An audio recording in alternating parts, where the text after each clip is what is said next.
Assalamualaikum warahmatullahi wabarakatuh. Kami dari kelompok 12 akan mempresentasikan studi kasus risk quality pada bidang farmasi yang beranggotakan Muhammadilan Rambu Pratama, Gito Aji Saputra, dan saya sendiri Hilmi Muhammad Atsyal. Nah, untuk selanjutnya di sini ada proses pharmaceutical production.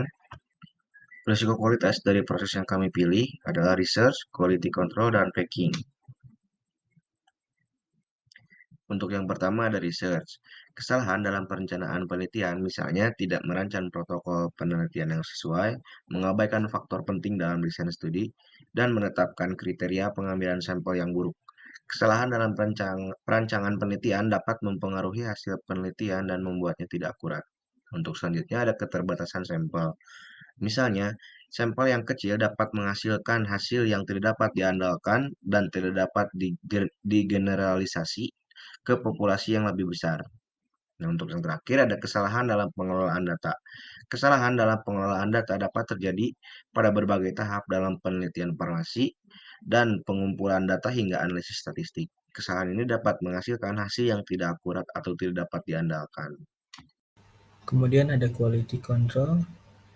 Yang pertama ada kesalahan dalam pengujian. KIC melibatkan pengujian yang akurat dan valid untuk memastikan bahwa produk farmasi memenuhi standar kualitas yang ditetapkan. Kemudian ada keterbatasan peralatan. KIC juga bergantung pada peralatan yang akurat dan terkalibrasi dengan baik untuk melakukan pengujian. Keterbatasan dalam peralatan atau peralatan yang tidak terkalibrasi dengan baik dapat mengaruhi hasil pengujian dan mempengaruhi kualitas produk. Yang ketiga ada kegagalan dalam menjaga lingkungan. KIC juga bertanggung jawab untuk menjaga lingkungan sesuai untuk pengujian dan penyimpanan produk farmasi. Lalu ada packing. Yang pertama ada kerusakan kemasan. Kemasan obat yang rusak atau cacat dapat mengurangi kualitas obat dan mengurangi masa simpan obat. Yang kedua ada kontaminasi. Kontaminasi dapat terjadi ketika obat terpapar dengan bahan kimia atau mikroorganisme yang tidak diinginkan. Yang ketiga ada ketidaksesuaian antara obat dan kemasannya. Hal ini dapat terjadi ketika kemasan tidak sesuai dengan jenis atau sifat obat yang dikemas, seperti kemasan yang tidak cukup kuat untuk menghindari kerusakan atau kemasan tidak sesuai dengan bentuk atau ukuran obatnya.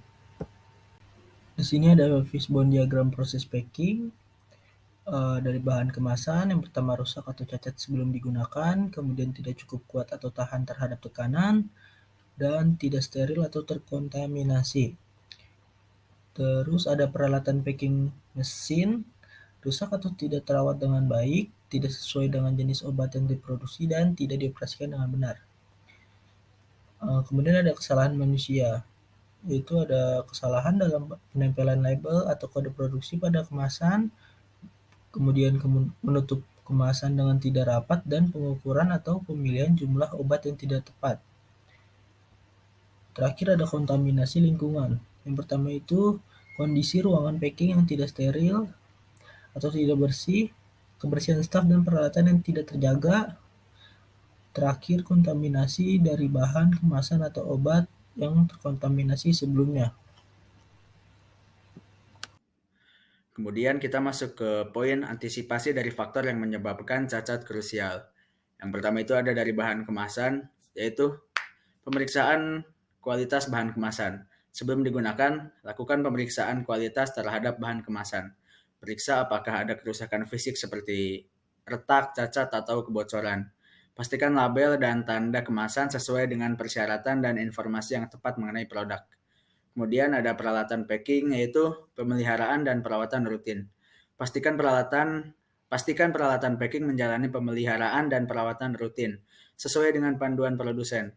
Periksa dan bersihkan mesin secara teratur untuk menghindari akumulasi debu, kotoran, atau residu yang dapat mempengaruhi kinerja dan kebersihan dari produk tersebut. Selanjutnya ada dari faktor kesalahan manusia, yaitu labeling yang jelas dan tepat. Pastikan setiap produk dan kemasan diberi label dengan jelas dan tepat. Hal ini termasuk informasi tentang nama produk, dosis, tanggal kadaluarsa, nomor batch, dan instruksi penggunaan. Label yang jelas dan terbaca dapat membantu mencegah kesalahan manusia dalam pengemasan produk. Kemudian ada kontaminasi lingkungan, yaitu pemantauan lingkungan. Lakukan pemantauan lingkungan secara rutin, termasuk pemantauan suhu, kelembaban, dan kualitas udara di area packing. Jika ada penyimpangan dari parameter yang ditetapkan, segera ambil tindakan perbaikan untuk menjaga kebersihan lingkungan.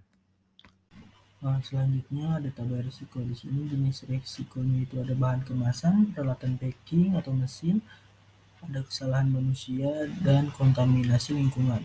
Dengan frekuensi bahan kemasan 3, peralatan packing 5, kesalahan manusia 4, kontaminasi lingkungan 2. Dampak atau nilai kerugiannya sekitar 10 miliar dari bahan kemasan, kemudian 15 miliar dari peralatan packing atau mesin, kemudian 13 miliar dari kesalahan manusia, dan 11 miliar dari kontaminasi lingkungan. Berikut tabel risikonya. Selanjutnya ada peta konsep. Di sini menunjukkan nilai kerugian tertinggi pada peralatan packing atau mesinnya, kemudian kedua kesalahan manusia, ketiga bahan kemasan, setelah itu baru kontaminasi lingkungan.